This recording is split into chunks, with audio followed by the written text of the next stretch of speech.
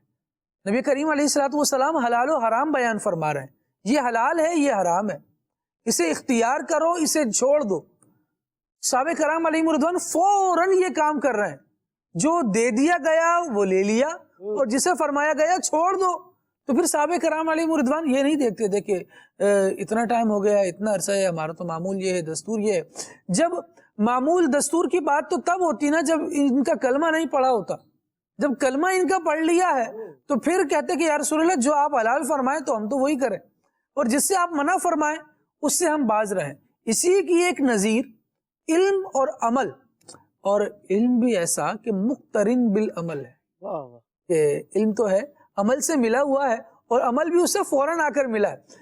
آیات نازل ہوتی ہیں شراب کی حرمت کی، بتدریج اس کو حرام قرار دیا گیا، اس کی پہلے کراہیت اور اس کی برائی دل میں بسا دی گئی اور اس کے بعد پھر یکسر حکم ہوا کہ اب بس اس کو چھوڑ دو. جب چھوڑنے کا حکم ہوا اور یہ حرام کر دی گئی تو بتانے والے بتاتے ہیں کتابوں میں درج ہے کہ گلیوں میں شراب بہا کرتی تھی کہ جن کے پاس پہلے کی موجود تھی انہوں نے فوراً چھوڑ دی. یعنی جب ایک بڑی تعداد اتنی بڑی جماعت کسی ایسے مشروب کو کہ جو پہلے عام گھر میں رکھا ہوا ہے لیکن اب یہ ہے کہ حکم آ جائے کہ اس کو چھوڑنا ہے تو پھر وہ پسو پیش کا مظاہرہ نہیں ہے. اب علم ہو گیا کہ یہ حرام ہے، اگر یہ کروں گا تو اللہ کی نافرمانی کی طرف بڑھوں گا، اللہ کا گناہگار ٹھہروں گا. اب کیا کیا جی، اب نبی نے فرما دیا تو اب سب نے بیک وقت جب اپنے اپنے مشکیزے گھروں سے باہر پلٹے ہیں تو پھر وہ بیان کیا جاتا ہے کہ گلیوں میں پھر شراب بہنے لگی تھی کیونکہ سب نے ایک ساتھ حرام کا حکم پا کر برائی کو چھوڑ دیا تھا. اگر آج بھی مسلمان اس بات پر آ جائیں کہ احکامات تو واضح ہیں نا، اب تو کوئی نئی وحی نہیں اترنی، نبی پاک علیہ الصلوۃ والسلام خاتم النبیین بن کر تشریف لائے، اب کوئی نیا نبی نہیں آئے گا، آسمانی حکم نازل نہیں ہوگا. اپنی زندگی کو اس طرف لائیں، اگر کہیں غلطیاں ہیں اب ان کو چھوڑنے کی طرف آئیں، نیک اعمال کی طرف آئیں جن کا حرام ہونا شریعت اسلامیہ بیان کر رہی ہے، قرآن و حدیث بیان کر رہے ہیں، اب چھوڑیں نا ان کو یار. اب اچھائی کی طرف آئیں، اب بھلائی کی طرف آئیں، اب نیک کاموں کی طرف آئیں تو انشاءاللہ معاشرہ اچھا ہوتا جائے، بہتر ہوتا جائے، امن و سکون کا گہوارہ بنتا چلا جائے. اللہ کریم ہمیں توفیق خیر عطا فرمائے. عمر بھائی کی جانب میں آنا چاہوں گا اور چاہوں گا کہ اس پر کچھ ارشاد فرمائیں کہ صحابہ کرام علیہ رضوان کس طرح عمل کی طرف آگے بڑھا کرتے تھے. کچھ گفتگو تو میں نے بھی کرنے کی سعادت حاصل کی، لیکن عمل کے ساتھ اگر علم کے ساتھ اگر عمل بھی ہو تو اس کے کیا فضائل ہو سکتے؟ خالد بھائی، علم دین کے حاصل کرنے کے جو آداب علماء کرام نے بیان فرمائے ہیں نا، ان میں ایک ادب یہ بھی ہے کہ علم دین آپ نے حاصل کر تو لیا ہے، لیکن اس کے بعد اس حاصل کیے ہوئے علم سے نفع بھی حاصل کرنا ہے. بلکہ علم حاصل کرنے کی نیات جو بیان فرمائی ان میں بھی کہ علم اس لیے حاصل کروں گا کہ عمل کروں گا. بالکل یہ نیت ضروری ہے، اللہ کی رضا اس میں شامل ہو اور عمل کروں گا یہ نیت شامل ہو. دنیاوی نمود و نمائش، لوگوں کے درمیان اپنے آپ کو بڑا کر کے پیش کرنا، یہ نیت جو ہے وہ اچھی نہیں ہے. اور اس نیت سے اگر کوئی علم حاصل کرے گا تو فرمایا کہ اسے پھر علم کا نور حاصل نہیں ہوگا. صحابہ کرام، علماء کرام جب علم دین حاصل کیا کرتے تھے تو ان کی نیت بڑی سچی اور ستھری ہوا کرتی. میں عرض کر رہا تھا کہ جو علم دین کے حصول علم دین کے جو آداب ہیں اس میں سے ایک ادب یہ بھی ہے کہ جو علم حاصل کیا ہے اس سے نفع اٹھایا جائے. اب نفع کس طرح اٹھا سکتے ہیں؟ اس کے دو طریقے. ایک طریقہ یہ ہے کہ آپ اپنے حاصل کیے ہوئے علم پر عمل کریں جی، اور دوسرا طریقہ یہ ہے کہ جو علم حاصل کیا ہے اسے مزید لوگوں تک پہنچائیں. کہا کہ علم دین جو سیکھا ہے اس کے اوپر عمل کرنا ہے. قرآن مجید فرقان حمید میں اللہ پاک ارشاد فرماتا ہے، یا ایھا الذین آمنوا لم تقولون ما لا تفعلون، کہ اے ایمان والو کیوں کہتے ہو وہ جو نہیں کرتے، جو خود نہیں کرتے وہ دوسروں کو کیوں کہتے ہو. اور اگر احادیث کی طرف بڑھیں تو حضرت اسامہ سے روایت ہے رضی اللہ عنہ، روایت کرتے ہیں کہ نبی کریم صلی اللہ علیہ وسلم نے ارشاد فرمایا، قیامت کے دن ایک شخص کو لایا جائے گا، پھر اسے دوزخ میں ڈال دیا جائے گا، اس کی انتڑیاں دوزخ میں بکھر جائیں گی پھر اللہ، اور وہ اس طرح گردش کر رہا ہوگا کہ جس طرح چکی کے گرد گدھا گردش کرتا ہے. الامان والحفیظ، جہنمی اس کے گرد جمع ہو جائیں گے اور اس سے کہیں گے کہ اے فلاں، تو دنیا کے اندر ہم لوگوں کو نیکی کی دعوت دیتا اور ہم لوگوں کو برائی سے منع کرتا، تو یہاں پر کہاں پہنچا ہے بھائی؟ تمہارا تو مقام یہ ہونا چاہیے تھا کہ تم جنت میں ہوتے، تم تو ہمیں منع کرتے تھے برے کاموں سے، آج تم خود جہنم کے اندر ہو. تو وہ شخص جو ہے وہ کہے گا کہ ہاں تم صحیح کہتے ہو، میں تم لوگوں کو تو نیکی کی دعوت دیتا لیکن خود نیک کام نہیں کرتا تھا، اور تم کو برائی سے روکتا تھا مگر خود میں برے کاموں سے نہیں رکتا. معراج کی رات نبی پاک علیہ الصلوۃ والسلام جب گزر رہے تھے تو فرماتے ہیں کہ میرا گزر ایسے لوگوں کے پاس سے ہوا، کیونکہ نبی پاک علیہ السلام نے جنت کے نظارے بھی کیے اور جہنم میں ہونے والے جو عذابات ہیں ان کا مشاہدہ بھی کیا. تو فرماتے ہیں کہ میں گزر رہا تھا، میں نے ایسے لوگوں کو دیکھا کہ ان کے ہونٹ آگ کی کینچیوں سے کاٹے جا رہے. اللہ حفیظ. کہتے ہیں میں نے جبرائیل امین علیہ السلام سے پوچھا کہ اے جبریل یہ کون لوگ ہیں؟ انہوں نے عرض کی کہ یہ آپ کی امت کے وہ واز کرنے والے ہیں کہ یہ وہ باتیں کہتے تھے کہ جس پر یہ خود عمل نہیں کرتے تھے. اگر ہم بزرگان دین کی طرف چلیں یا اولیاء کرام کی طرف چلیں تو اولیاء کرام، علماء کرام وہ اہتمام تو یہ کرتے تھے کہ جو کچھ انہوں نے سیکھا وہ اس پر عمل بھی کرتے تھے، ساتھ ساتھ وہ احتیاط کا دامن کس طرح تھاما کرتے تھے. میں امام اعظم ابو حنیفہ رضی اللہ عنہ کے حوالے سے پڑھ رہا تھا کہ کوفہ کے اندر جو ہے وہ ایک بکری جو ہے وہ چوری ہو گئی. تو انہوں نے جو بکری کے ماہرین ہوتے ہیں، جو اس کے علاج معالجے کے حوالے سے ڈاکٹرز وغیرہ ہوتے ہیں، ان سے پوچھا کہ یہ بکری کی جو حد سے حد عمر ہے وہ کتنے سال ہوتی ہے؟ بتایا گیا کہ 7 سال تک بکری کی عمر ہوتی ہے. تو آپ نے 7 سال تک بکری کا گوشت باہر سے خرید کر کھایا ہی نہیں کہ کہیں ایسا نہ ہو کہ وہ چوری شدہ بکری جو ہے نا اس کا گوشت میرے پاس آ جائے اور میں اس کو کھا لوں. تو یہ ہمارے اولیاء کرام اس قدر احتیاط کیا کرتے تھے. ہمیں بھی چاہیے کہ ہم علم دین حاصل کریں اور حاصل کرنے کے بعد اس پر عمل بھی کریں. واہ جی واہ، علم دین کا تو اپنا ہی نور ہے. لیکن مدنی چینل کے ناظرین یہاں دیکھیں، امام اعظم رحمۃ اللہ تعالی علیہ ہیں جو دنیا اسلام کی ایک عظیم امام ہیں، رہنما ہیں، مسائل قرآن و حدیث سے مستنبط کرنے والے اور اسے بیان فرمانے والے.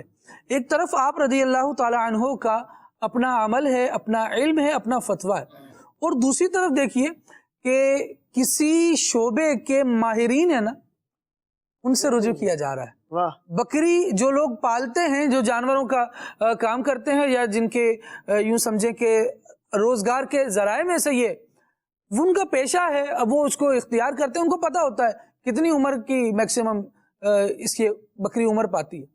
ان کو بلا کر پوچھا گیا جب آپ کسی اپنے فن میں پکے ہوں گے، علم ہوگا اس چیز کا، تو آپ لوگوں کی رہنمائی کر سکیں گے.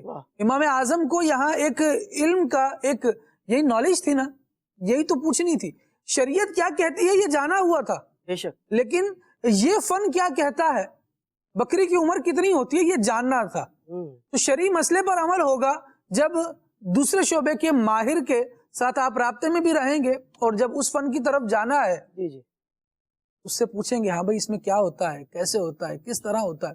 اور اس کے بعد پھر یوں سمجھیں کہ فتویٰ صادر جو فرمانا ہے وہ تو الگ ہے، لیکن تقویٰ جو بندہ خود اپنے اوپر نافذ کرتا ہے اس کا اظہار سبحان اللہ اللہ اللہ. یہ ہمارے اسلاف ہیں، یہ نبی کریم صلی اللہ تعالیٰ علیہ وآلہ وسلم کے دین کا علم بلند کرنے والے افراد ہیں. ان کی طرز زندگی یہ ہوا کرتا تھا. اللہ کریم ایسوں کا فیضان ہم سب کو نصیب فرمائے. خالد بھائی، علم کے ساتھ عمل کی اہمیت اور امپورٹنس کے حوالے سے جو ہے امام محمد بن محمد غزالی رحمۃ اللہ تعالیٰ علیہ نے جو ہے وہ اپنے ایک شاگرد کو نصیحت جو فرمائی نا، اس کے اندر یہ بھی ارشاد فرمایا کہ علم کے ساتھ ساتھ آپ کو عمل بھی کرنا ہے. تو مثال دے کے ان کو سمجھایا کہ جیسے ایک شخص ہے اور وہ بہادر بھی ہے، اس کے پاس ہتھیار بھی ہیں، یعنی تلوار وغیرہ بھی ہے، ڈھال بھی ہے، یہ تمام چیزیں جو جنگلی جانوروں سے پناہ کے لیے یا ان سے پروٹیکشن کے لیے ہونی چاہیے، یا ان کا مقابلہ کرنے کے لیے چیزیں ہونی چاہیے، یہ ساری چیزیں اس کے پاس ہے. اور ساتھ میں کیا ہے، وہ بہادر بھی ہے، لڑ بھی سکتا ہے.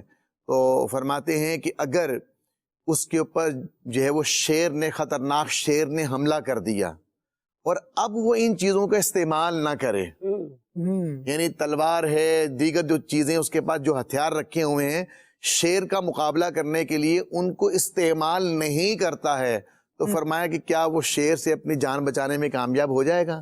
وہ کامیاب نہیں ہو پائے گا. کامیاب تبھی ہوگا کہ جو اس کے پاس ہتھیار موجود ہیں وہ اس پر ان ہتھیاروں کو استعمال کرے گا، یوٹیلائز کرے گا، ان کو استعمال کرے گا. تو اس کو یوں مثال دی کہ اگر انسان کے پاس علم ہے لیکن اگر وہ اس پر عمل ہی نہیں کرتا ہے تو پھر قبر و آخرت اور محشر کے دن جو ہے وہ اللہ کی بارگاہ میں جو ہے وہ سرخروئی والا معاملہ کیسے ہوگا. اس کو پتا ہے کہ جناب نماز کے بڑے فضائل ہیں، نماز فرض ہے لیکن نماز ادا نہیں کر رہا. اس کو پتا ہے روزہ فرض ہے لیکن روزہ جو ہے وہ رکھ نہیں رہا. اس کو پتا ہے کہ جھوٹ بولنا گناہ ہے لیکن بچ نہیں رہا. اس کو پتا ہے غیبت حرام ہے لیکن غیبت سے بچ نہیں رہا. اس کو پتا ہے کہ مجھے یہ جو ہے وہ اعمال جو ہے اللہ کو ناراض کرنے والے ہیں.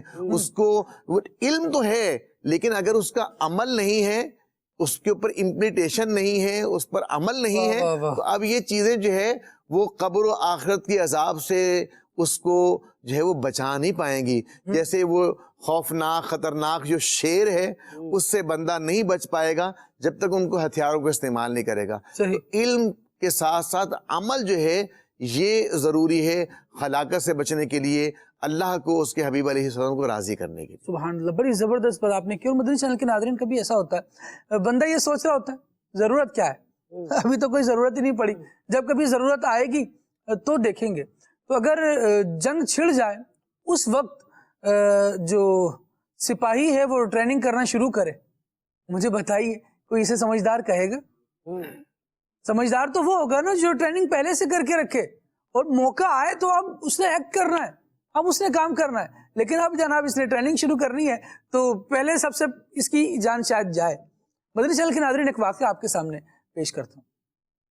نبی پاک علیہ السلام کے چچا ہیں حضرت عباس رضی اللہ عنہ، ان کے صاحبزادے ہیں حضرت عبداللہ، یعنی حضرت عبداللہ بن عباس رضی اللہ تعالی عنہ کا یہ واقعہ ہے. نبی پاک علیہ السلام کے جو حیات ظاہری کے ایام تھے وہ یوں تھا کہ اب وفات کا وقت قریب آ رہا تھا اور یہ اس وقت کم سن تھے. تو نبی پاک علیہ السلام کی بارگاہ میں براہ راست حاضر ہو کر اس قدر علم حاصل نہیں کر پائے، احادیث نہیں سن پائے. لیکن دل میں شوق بڑا تھا کہ جن صحابہ نے نبی پاک علیہ السلام سے احادیث سن رکھی ہیں ان کی بارگاہ میں حاضری دی جائے اور ان سے علم حاصل کیا جائے. ابھی وقت آیا نہیں ہے, ابھی تو یہ کم سن ہے, لیکن انداز دیکھیے.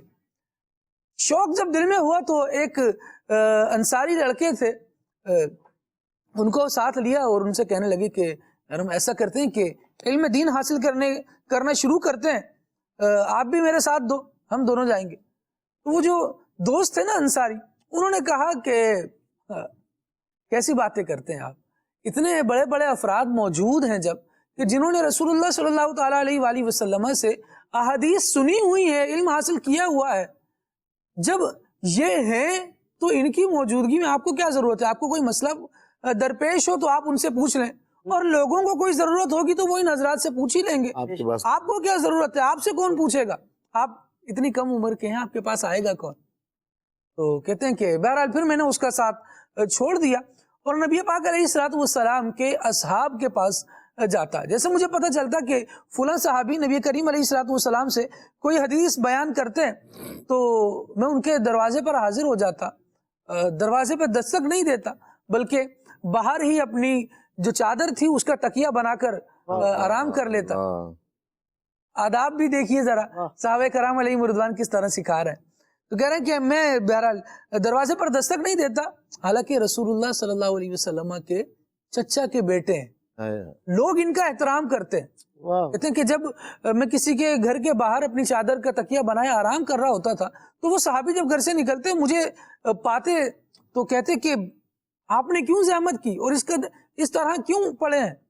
تو میں اپنی حاجت عرض کرتا اور بیان کرتا کہ میں نے سنا ہے کہ آپ نبی کریم علیہ الصلوۃ والسلام کا فلاں فلاں فرمان بیان کرتے ہیں, تو وہ میں آپ سے سیکھنے کے لیے آیا ہوں. تو یہ کہتے کہ اے رسول اللہ صلی اللہ علیہ وسلم کے چچا کے بیٹے, آپ نے زحمت کیوں کی؟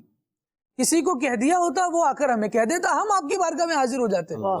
کہتے نہیں, مجھے سیکھنا ہے, لہٰذا مجھے کوشش کرنی چاہیے تھی, اس لیے میں آپ کے دروازے پر حاضر ہوا ہوں. اللہ اکبر. پھر کیا ہوتا؟ وہ کہنے لگے کہ پھر میں اس قدر علم حاصل کرتا رہا حتیٰ کہ وہ زمانہ آیا کہ میں اپنے افوان شباب پر پہنچا, اب اپنی بھرپور جوانی کو پہنچا. اب صحابہ کرام علیہم رضوان وقت گزرنے کے ساتھ ساتھ دنیا سے تشریف لے جاتے رہے. اب لوگوں کو مسئلہ درپیش ہوتا تو سب سے بڑا عالم میں ہی ہوتا کہ جس سے سوال کیا. اس وقت میں سیکھا جس وقت سکھانے والے موجود تھے. اب جب سکھانے والے اٹھ جاتے اور پھر یہ سیکھنے شروع کرتے تو مجھے بتائیے مدنی چینل کے ناظرین, پھر سکھاتا ہی کون؟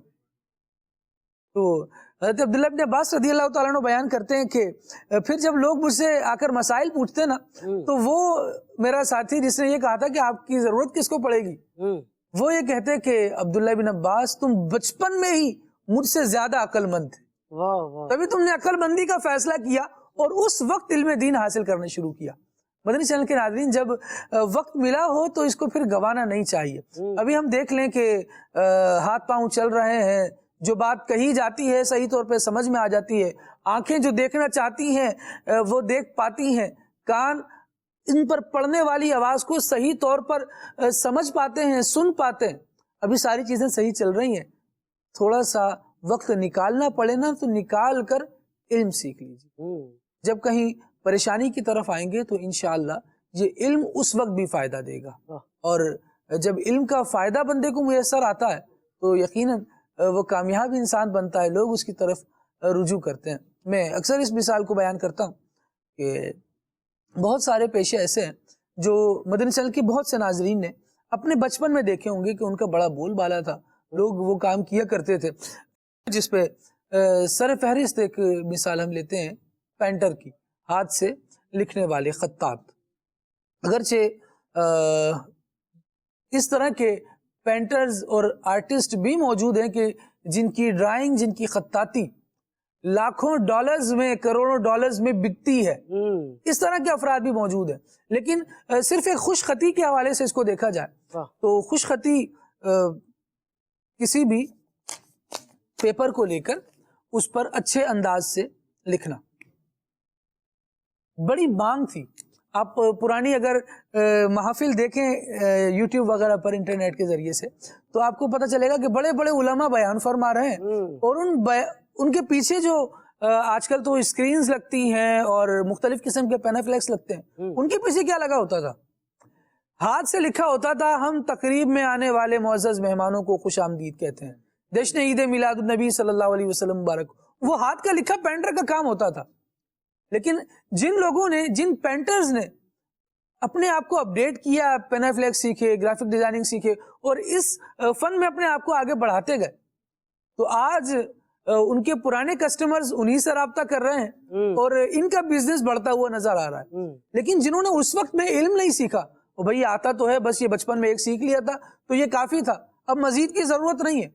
اب بیچارے وہ پریشان نظر آتے ہیں اور وہ کہتے ہیں یار اب تو کوئی لکھوانے نہیں آتا. بھئی کیوں آئے گا جب اس سے بہتر آپشن اس سے جلدی مل سکتا ہے.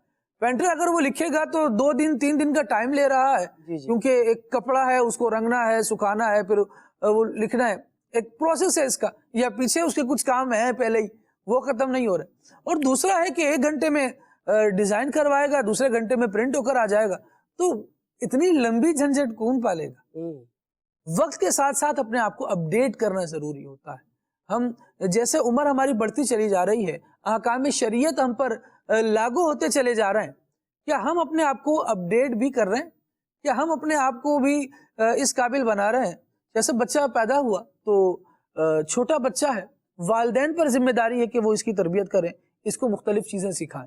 لیکن جب یہ بالغ ہو گیا، اب اس کی عمر بڑھتی چلی جا رہی ہے، جو سیکھنا تھا اس نے سیکھ لیا، لیکن اب جو اس نے عمل کرنا ہے، اب جب شریعت اسے مکلف کا حکم اس پر لگاتی ہے، اب تو اس نے حلال و حرام کے احکام سیکھنے بھی ہیں، عمل بھی کرنا ہے. پھر جب شادی ہونے جا رہی ہے تو اب اس نے یہ سیکھنا ہے کہ کیا نکاح کے فرائض، واجبات، سنت، احکام، مستحبات وغیرہ ہیں. اسی طرح طلاق کن باتوں سے ہو جائے گی، کن سے نہیں ہو جائے گی. اب جب عمر بڑھتی جا رہی ہے تو علم کی اہمیت بھی تو بڑھتی جا رہی ہے. کیا کہیں گے؟ دیکھیں وہی نبی پاک علیہ السلام کی حدیث پاک میں موجود ہے، اور تقریباً آپ کو ہر کالج میں، یونیورسٹی کے گیٹ پر، دروازے پر کہیں نہ کہیں لکھی ہوئی مل جائے گی کہ علم کا حاصل کرنا ہر مسلمان مرد و عورت پر فرض ہے. علم کا حاصل کرنا فرض ہے، یہ مشہور ہے. تو اب علم کا حاصل کرنا کیا فرض ہے؟ فتاوی رضیہ شریف میں اعلیٰ حضرت رحمۃ اللہ تعالیٰ علیہ نے باقاعدہ لکھا ہے کہ with the passage of time, جیسے جیسے انسان جو ہے وہ بڑا ہوتا ہے، جیسے بالغ ہوا، اب جیسے بالغ ہوا تو اب نماز پڑھنا فرض ہو گئی، اب نماز کے احکامات سیکھنا کہ نماز درست طریقے سے ادا کر لے، اب یہ جاننا سیکھنا اس پر فرض ہو گیا. ایسے ہی روزہ فرض ہوا تو روزے کے احکامات سیکھنا اس پر فرض ہو گیا. اب اگر نکاح کرنے جا رہا ہے، شادی کی طرف جا رہا ہے، تو نکاح، حقوق زوجہ اور یہ سارے معاملات، اولاد ہونے والی ہے تو اولاد کے حقوق کے حوالے سے جاننا ضروری ہو جائے گا. بزنس کر رہا ہے، کاروبار کر رہا ہے، تو کاروبار کے مسائل جو ہے وہ شرعی لحاظ سے کیا حلال ہے، کیا حرام ہے، یہ سیکھنا اس پر فرض ہو جائے گا. ایسے ہی اگر امپلائی بنتا ہے، کہیں پر کہیں جاب کرتا ہے، اجارہ کے ملازمت کے جو احکامات ہیں وہ اس کے اوپر سیکھنا کہ کس طریقے سے جو ہے وہ اجارہ کیا جائے گا، کس طریقے سے میں ایگریمنٹ سائن کروں گا، کون سا ایگریمنٹ شریعت کے مطابق ہے، کون سا نہیں ہے. اس طرح یوں ہے کہ کون سا کاروبار کرنا ہے، کیا بیچنا جائز ہے، کیا جائز نہیں ہے. اسی طرح کس چیز کی ملازمت کرنا جائز ہے، کون سی ناجائز ہے، اور پھر اس میں وہی بات ہے کہ ایگریمنٹ کیسا ہوگا. تو یہ تمام چیزیں with the passage of time بتدریج اس پر فرض ہوتی چلی جاتی ہیں، اور پھر انسان ان کو سیکھتا ہے اور سیکھ کر پھر اس کے اوپر جو ہے وہ عمل کرنے کا سلسلہ بناتا ہے. اچھا، اگر ہم یہ چاہتے ہیں کہ علم و عمل دونوں چیزیں جو ہیں وہ ہمارے ساتھ ہمیں الحمدللہ میسر آ جائیں، ہم چاہتے ہیں کہ علم بھی آئے اور علم کے ساتھ ساتھ جو ہے وہ علم پر عمل کرنے کا جذبہ بھی نصیب ہو، تو اب اس کے لیے الحمدللہ دعوت اسلامی کے دینی ماحول کے اندر راہ خدا عز و جل میں مدنی قافلے سفر کرتے ہیں. واہ واہ واہ. تو یہ مدنی قافلہ ایک ایسی انوائرمنٹ، ایک ایسا ماحول جو ہے وہ مدنی قافلہ میسر کرتا ہے. یہ مسجد والا ماحول، یہ عاشقان رسول کی نیک لوگوں کی صحبت والا ماحول، یہ ماحول ایک ایسا باعمل عاشقان رسول کی صحبت کا جو ماحول ہے نا، یہ جو علم و عمل کا جو پیکر بناتا ہے نا، یہ مدنی قافلہ ہے. اگر مدنی قافلے کے اندر جیسے اللہ توفیق دے 3 دن کے مدنی قافلے میں، 12 دن کے مدنی قافلے میں، جناب 1 ماہ کے مدنی قافلے میں اللہ توفیق دے تو شیخ طریقت امیر علیہ السلام یہ فرماتے ہیں کہ زندگی میں یکمشت ہم 12 ماہ کے مدنی قافلے کے مسافر بن جائیں. تو اصل مدنی قافلہ جو ہے بیسیکلی یہ ہے ایک تو وہاں پر علم دین سیکھا جاتا ہے، جیسے ہم نے جناب وضو کا طریقہ سیکھا، اب ساتھ میں پریکٹیکل بھی ہے، فوراً وہیں پہ امپلیمنٹ کر رہے ہیں، وہاں پر وضو کر رہے ہیں، کرتے ہوئے کسی نے دیکھ لیا نا، وہیں پہ اصلاح کا سلسلہ بن گیا۔ نماز سیکھی، وہیں پر نماز ادا کرنے، کسی مبلغ میں دیکھا، بولے آپ کے سجدے کے اندر جو ہے آپ سجدہ اس طریقے سے کرنا چاہیے تھا، ذرا ہڈی جما کے ذرا تھوڑا سا جو ہے وہ پیشانی کو زمین پہ دبا کے اچھے طریقے سے ادا کیجیے گا۔ ہڈیاں جو ہے وہ سجدہ جو ہے وہ 7 ہڈیوں پہ ہوتا ہے، آپ جو ہے وہ پیچھے سے پاؤں اٹھا لیتے ہیں، ایسا نہیں کرنا چاہیے۔ تو مدنی قافلے میں ہم نے دیکھا ہے کہ اصلاح کی تربیت ساتھ ساتھ میں علم کے ساتھ ساتھ عمل پریکٹیکل ہوتا ہے، پھر عمل کا جذبہ نصیب ہوتا ہے، یعنی با عمل لوگوں کی صحبت میں رہنے والا جو ہے وہی با عمل با کردار بن جاتا ہے۔ ایسے ہی ہم نے دیکھا ہے جو عاشقان رسول کے مدنی قافلے کا مسافر بن جاتا ہے، جیسے یہ ماہ مدنی قافلہ ہے دسمبر کا، تو عاشقان رسول مدنی قافلے میں سفر کر رہے ہیں۔ مدنی چینل میں ہم دیکھ بھی رہے ہوں گے، مدنی نیوز جو ہے اس کے اندر آتا ہے کہ جناب آج فلاں علاقے سے مدنی قافلے کے سائیں بھائی سفر کر رہے ہیں، فلاں سفر کر رہے ہیں۔ ابھی جو ہے وہ 25 دسمبر کو بھی مدنی قافلے جو راہ خدا میں سفر کریں گے، 1 ماہ کے لیے بھی، اور 12 دن کے لیے مدنی قافلے سفر کریں گے۔ اب یہ مدنی قافلہ جو سفر کرتا ہے نا، یہ سمجھ لیں ایک ہمارا ایک شارٹ کورس ہے۔ شارٹ کورس 3 دن کا لگا لیں، 12 دن کا لگا لیں، 1 ماہ کا لگا لیں، یہ کورسز ہیں ایک طرح کے علم و عمل کے۔ علم جو ہے وہ سیکھا بھی جا رہا ہے، علم کو سکھانے کی جو ہے وہ تڑپ بڑھ رہی ہے، سکھانے کا طریقہ بھی بتایا جا رہا ہے، اور ساتھ میں کیا ہے امپلیمنٹیشن جو ہے اسی وقت علم پر عمل کیسے کرنا ہے وہ اسی وقت جذبہ بھی مل رہا ہے اور بندہ عمل بھی کر رہا ہے۔ جب بندہ خود مسند پر آ رہا ہے نا، تو وہ باہر جا کر جب علاقے دورہ کر رہا ہے نا، تو اس کو نظر آ رہا ہے کہ یار دیکھو کتنی ضرورت ہے کام کرنے کی، ہمیں اتنی بنیادی باتیں نہیں پتا، اور ہم تو اپنی زندگی کھیلوں میں گزار رہے ہیں، ہم اپنی زندگی ایسے ہی چوکوں پر بیٹھے بیٹھے گزار رہے ہیں۔ ہم ایک چیز لینے کے لیے دکان پر جاتے ہیں تو 2 گھنٹے بعد واپس آتے ہیں، پھر 2 گھنٹے میں کوئی کام ہی ہو جاتا، مسجد میں بیٹھ جاتے، اس وقت سارا احساس ہو رہا ہوتا ہے کہ میں لوگوں کو عصر سے مغرب کے دوران جو فارغ ہیں ان کو بلا رہا ہوں مسجد کی طرف، یار یہ نہیں آ رہے، ان کو آنا چاہیے، اس میں احساس ہوتا ہے۔ میں تو دعوت فکر دوں گا اور مدنی قافلے کی دعوت دوں گا۔ دیکھیں اگر میں نے سیب ہاتھ میں پکڑا ہوا ہے نا، اور میں یہ کہتا رہوں، کچھ نہ کچھ کاٹ کے کھاتا بھی رہوں، کہوں بٹ سیب بڑا ٹیسٹی ہے، بڑا ٹیسٹی ہے سیب، تو آپ بولیں گے سر مجھے بھی تو چیک کرا دینا تھوڑا سا، چیک کرائیں گے تو پتہ چلے گا کتنا ٹیسٹی ہے۔ ایسے میں مدنی قافلہ مدنی قافلہ مدنی قافلہ کہتا رہوں گا تو شاید اس کی لذت اس طرح سے نہیں ملے گی۔ آپ مدنی قافلے میں ایک دفعہ سفر کر کے دیکھیں، آپ 3 دن کے لیے جائیں مدنی قافلے میں، آپ 12 دن کے لیے جائیں مدنی قافلے میں، آپ دیکھیے آپ کی جب روٹین چینج ہوگی نا، جب عاشقان رسول کی صحبت سے فیضیاب ہوں گے، تہجد کے مزے ملیں گے، عشاء کو چاش کے نوافل پڑھیں گے، اور جناب باجماعت نمازیں پڑھنے کی سعادت نصیب ہوگی، اور پھر ماشاءاللہ علم کے ساتھ ساتھ عمل کا جذبہ بھی، اور دوسروں کو دعوت دینے کا ذوق اور شوق جب پیدا ہوگا نا، آپ مدنی قافلے سے آپ واپس آئیں 3 دن کے بعد، آپ دیکھیے گا آپ کے رنگ ڈھنگ، آپ کی چال چلن، آپ کا انداز ہی بدلا ہوا ہوگا۔ تو یہ کہنے سے نہیں ہوگا، آپ پریکٹیکل جا کر دیکھیں، آپ جا کر دیکھیں، پھر بولے چینج نہیں آئے تو مجھے بتائیے گا۔ آپ چینج آپ اپنے اندر تبدیلی لانا چاہتے ہیں، آپ چاہتے ہیں باعمل بن جاؤں، میں باعمل بن جاؤں، میں باکردار بن جاؤں۔ ہمارے دعوت اسلامی کی دینی ماحول کے اندر 72 نیک اعمال ہیں، تو بعض عاشقان رسول کہتے ہیں 72 نیک اعمال پہ نا وہ بس عمل کرنے کی کوشش کرتا ہوں، عمل ہو نہیں پاتا۔ تو ان کے لیے میں عرض کروں گا آپ مدنی قافلے کے مسافر بن جائیں۔ مدنی قافلے کا جو جدول ہے، جو شیڈول ہے، وہ جو ہے وہ کوشش کی گئی ہے کہ 72 نیک اعمال کے مطابق جو ہے ترتیب دیا جائے کہ حتی الامکان زیادہ زیادہ جو ہے ہمارا شیڈول جو ہے وہ 72 نیک اعمال کے مطابق گزرے۔ تو اللہ نے چاہا تو جو یہ چاہتا ہے کہ 72 نیک اعمال کا میں عامل بن جاؤں، تو اس کے لیے بھی ایک سیڑھی، ایک نسخہ، ایک طریقہ یہ دعوت اسلامی کا مدنی قافلہ ہے۔ آپ مدنی قافلے میں جائیں، انشاءاللہ علم و عمل کے پیکر بن کے آئیں گے۔ سبحان اللہ، سبحان اللہ، بڑی زبردست بات آپ نے شاہ صاحب ارشاد فرمائی۔ اور جب مدنی چینل کے ناظرین اس کی اہمیت یوں بھی دیکھیے کہ امیر اہل سنت دامت برکاتہم العالیہ مدنی قافلے میں سفر کرنے والوں کو دعائیں دے رہے ہیں، کروانے والوں کو دعائیں دے رہے ہیں، اور وہ اسلامی بہنیں جو اپنی محارم کو تیار کریں اور اس پر راضی کریں کہ آپ مدنی قافلے میں سفر کر جائیں، اپنے بھائی کو، اپنے والد صاحب کو، اپنے شوہر کو یوں مدنی قافلوں کا مسافر بنا رہی۔ امیر علیہ سنت دامت برکاتہم العالیہ کی دعائیں ان کے لیے بھی ہو رہی ہیں. اس کا مطلب ہے کہ بہت کچھ ہے مدنی قافلے میں. اللہ کریم ہمیں سفر کرنے کی توفیق عطا فرمائے، نیک اعمال پر عمل کرنے کی سعادت عطا فرمائے. شیخ الحدیث و تفسیر استاد گرامی قبلہ مفتی محمد قاسم اتاری صاحب دامت برکاتہم العالیہ کا ایک پیکج ملاحظہ کیجئے. زندگی میں کامیاب ہونے کے لیے یہ کام کریں.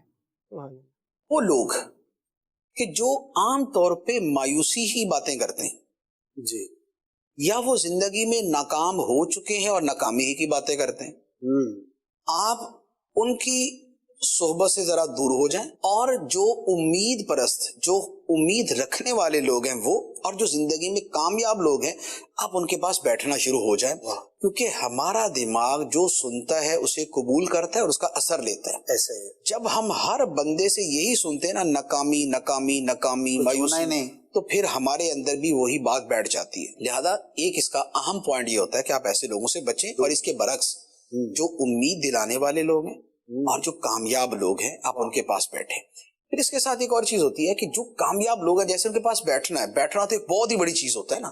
یعنی کسی کامیاب آدمی کے پاس بیٹھ کے جو انرجی ملتی ہے وہ دیٹس اے ڈفرنٹ تھنگ. لیکن اگر بالفرض یہ نہ ملے تو پھر جو کامیاب لوگ ہیں ان کی سیرت پڑھیں، ان کی بایوگرافی پڑھیں، ان کے حالات زندگی پڑھیں. کیسے بہت سے لوگ، اب جیسے ہم بزرگان دین کا پڑھتے ہیں تو ایسا جوش پیدا ہوتا ہے. علامہ ابن جوزی رحمۃ اللہ علیہ نے ایک جگہ لکھا ہے، فرماتے ہیں کہ میں نے جب سلف صالحین کی سیرت پڑھی تو میں نے جب ان کی عبادت پڑھی تو میرے اندر تھا کہ میں ان جیسا عابد بن جاؤں. جب میں نے علماء کو پڑھا تو میرے دل میں ہے کہ اتنا بڑا عالم بن جاؤں.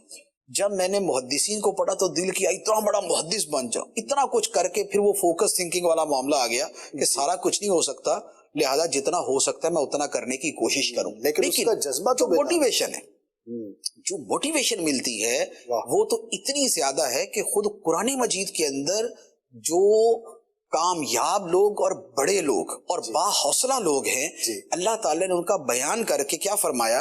ایک جگہ تو فرمایا فَاصْبِرْ كَمَا صَبَرَ أُولُو الْعَزْمِ مِنَ الرُّسُلِ. سبحان اللہ، کہ اے حبیب صبر کرو جیسے عزم والے حوصلے والے رسولوں نے صبر کیا. تو یہ ریفرنس عزم والوں اور حوصلے والے رسولوں کا دیا گیا. بہت خوب. دوسرا جو قرآن مجید میں یہی واقعات ہیں اسی کے بارے میں قرآن مجید کے اندر ہے، فرمایا وَكُلًّا نَقُصُّ عَلَيْكَ مِنْ أَنْبَاءِ الرُّسُلِ. یہ جو رسولوں کے قصے ہم آپ کے سامنے بیان کرتے ہیں، واقعات، فرمایا کیوں بیان کرتے ہیں؟ تاکہ آپ کے دل کو مضبوط کریں. اور یہ کس کو؟ امام الانبیاء کو، سرکار دو عالم صلی اللہ تعالی علیہ وسلم کو. تو ہم یہ قصے اس لیے بیان کرتے ہیں تاکہ آپ کے دل کو مضبوط کریں. تو یہ ہوتا ہے جب آپ کامیاب ہستیوں کا، کامیاب لوگوں کا پڑھتے ہیں. اب وہ اپنی اپنی فیلڈ کے اعتبار سے ہو جائے گا، مذہبی فیلڈ میں مذہبی لوگوں کے اعتبار سے، دنیاوی فیلڈ میں دنیاوی اعتبار سے، حکمرانوں کی فیلڈ میں حکمرانوں کے اعتبار سے. ایک حکمران اگر حضرت عمر فاروق کو یا حضرت عمر بن عبدالعزیز کو پڑھتا ہے جی تو اس کو پتہ چلتا ہے کہ یار نظام حکومت کامیابی سے کیسے چلایا جا سکتا ہے. حضرت عمر فاروق کے پاس جب حکومت آئی ہے، بلکہ اس سے پہلے صدیق اکبر رضی اللہ تعالیٰ عنہ جب حکومت آئی ہے، ہر طرف بغاوتیں تھیں. ایسا ہی ٹھیک ہے نا، منکرین زکوٰۃ ایک طرف تھے، ختم نبوت کے منکر ایک طرف تھے، اور جو ہے مرتدین کا فتنہ ایک طرف تھا. تو کیسی ایک حوصلہ شکن حالت و کیفیت اور ماحول تھا، لیکن اس میں جو قائدانہ کردار صدیق اکبر رضی اللہ تعالیٰ نے ادا کیا، جو فتنوں کو ختم کیا، جو سلطنت کو قائم کیا، جو ریاست کو مضبوط کیا، جو اسلام کا پرچم بلند کیا، پھر اس کے ساتھ اپنے زمانے میں ہی انہیں 2.5 سال کے اندر اسلام کی سرحدوں کو وسیع بھی کر دیا. سبحان اللہ، بے شک. تو اب آپ جب اس نظر سے اس زندگی کا مطالعہ کرتے ہیں اور اپنا مسئلہ دیکھتے ہیں، تو اب کیا ہے کہ کامیاب لوگوں کو پڑھ کے پتہ چلتا ہے کہ کامیابی کیسے حاصل کی جاتی ہے. تو حکمرانوں کے لیے آئیڈیل صدیق اکبر رضی اللہ تعالیٰ عنہ، عمر فاروق رضی اللہ تعالیٰ عنہ، حضرت عمر بن عبدالعزیز رضی اللہ تعالیٰ عنہ. تو ہر کوئی اپنی اپنی فیلڈ کے اعتبار سے.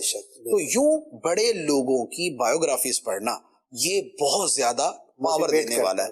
واہ جی واہ. اگر کامیاب ہونا ہے تو پھر پڑھنا پڑے گا، اور پڑھنے کے ساتھ ان کو پڑھنا پڑے گا جنہوں نے پڑھنے کے بعد عمل بھی کیا ہے، علم بھی حاصل کیا ہے، عمل بھی کیا ہے. جب یہ دونوں چیزیں مدنی چینل کے ناظرین ساتھ میسر رہیں گی تو بندہ اپنے فیلڈ میں ایک ماہر بن کے ابھرتا ہے، کامیاب انسان بن کے ابھرتا ہے. اللہ کریم ہمیں توفیق دے. جب تک صلاحیتیں ہیں اور وقت موجود ہے، قدر کریں، اپنی قدر خود کر لیں. بندہ کبھی یہ سوچتا ہے کہ یار لوگ میری عزت نہیں کرتے، لوگ میری قدر نہیں کرتے، اور اس کی ایک وجہ یہ ہوتی ہے کہ انسان نے اپنی قدر بنائی نہیں ہوتی.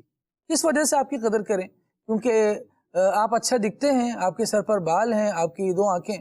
بہت سے لوگوں کی وجہ وہ کون سی نکالی جائے کہ جس کی وجہ سے جس بہاف پر آپ کی قدر کی جائے، تو وہ آپ کا علم ہوتا ہے، وہ آپ کا عمل ہوتا ہے، وہ آپ کا کوئی نمایاں وصف ہوتا ہے جس کی وجہ سے. دیکھیں بہت سے لوگ یوں نظر آتا ہے کہ دولت مند بندہ نظر آئے گا، اس کی قدر کریں گے، اس کے لیے ایک اچھی مجلس ڈیزائن کی جائے گی اور ایک بیٹھک میں اس کے لیے نمایاں جگہ کا انتخاب کیا جائے گا. ایسے ہی کوئی شخص اس طرح کا آ جائے جو اپنے فن کا ماہر ہو. ڈاکٹر صاحب ہیں جی، ان کے لیے الگ جگہ ہے. یہ حضرت پروفیسر صاحب ہیں ماشاءاللہ، ان کے لیے. امام صاحب ہیں، ان کے لیے الگ جگہ ہے. کیوں الگ جگہ ہے؟ کیونکہ یہ اپنے شعبے میں کہیں نمایاں ہیں، کہیں اسپیشل ہیں، کوئی خوبصورتی، کوئی ایکسٹرا وصف ان میں شامل ہے. وہ وصف شامل کیسے ہوتا ہے؟ وہ اسٹرگل سے ہوتا ہے، وہ کام سے ہوتا ہے. علم و عمل کی طرف بھی اگر ہم آنا چاہتے ہیں تو اس کے پیچھے بھی اسٹرگل بہت ضروری ہے. اور قرآن و حدیث دیکھیے کہ ہماری کیسی پیاری رہنمائی کرتے ہیں. نبی رحمت شفیع امت صلی اللہ تعالیٰ علیہ وآلہ وسلم نے ارشاد فرمایا کہ قیامت کے روز بندہ اس وقت تک زمین سے اپنے قدم نہیں ہٹا سکے گا جب تک 5 سوالوں کے جواب نہ دے. ان 5 سوالوں میں سے ایک سوال یہ بھی ہے کہ اپنے علم پر کہاں تک عمل کیا. اگر رب العالمین جل وعلا نے علم عطا فرمایا ہے اس پر عمل بھی ہونا چاہیے. علم سے ہماری شخصیت نکھرنی چاہیے، سنورنی چاہیے، لوگوں کو پتہ چلے کہ کچھ ہے. دیکھیں برتن میں کچھ ہوگا تو وہ چھلکے گا. جب برتن ہی خالی ہے تو اس میں پتھر بھی مارے جائیں گے یا وہ گر بھی جائے گا تو اس سے صرف بے سوری سی آوازیں آئیں گی لیکن کچھ چھلک نہیں پائے گا. اللہ ہمیں توفیق دے کہ ہم علم سے بھی سیراب ہوں، عمل سے بھی فیضیاب ہوں، اور اپنی رحمت سے ہمیں نیک بندہ بنائے، اپنے نیک لوگوں میں ہمیں قبول فرمائے. سلسلے کا وقت اختتام پذیر ہوا. نیت کرتے ہیں کہ انشاءاللہ جو سیکھا ہے، جو کہا ہے، جو بولا ہے، آمین، اس پر عمل بھی کریں گے اور لوگوں تک پہنچائیں گے بھی. سبحانک اللہم و بحمدک، اشہد ان لا الہ الا انت، استغفرک و اتوب الیک. مصطفیٰ جان رحمت پہ لاکھوں سلام، شمع بز میں ہدایت پہ لاکھوں سلام، شمع بز میں ہدایت پہ لاکھوں سلام. غوث اعظم امام التقیٰ والنقیٰ، جلوۂ شان قدرت پہ لاکھوں سلام. مجھ سے خدمت کے قدسی کہیں ہاں رضا، مجھ سے خدمت کے قدسی کہیں ہاں رضا. مصطفیٰ جان رحمت پہ لاکھوں سلام، شمع بز میں ہدایت پہ لاکھوں سلام. نیا دن ہے، صبح پھر آئی ہے، دیکھو لبوں پر ذکر خدا ذکر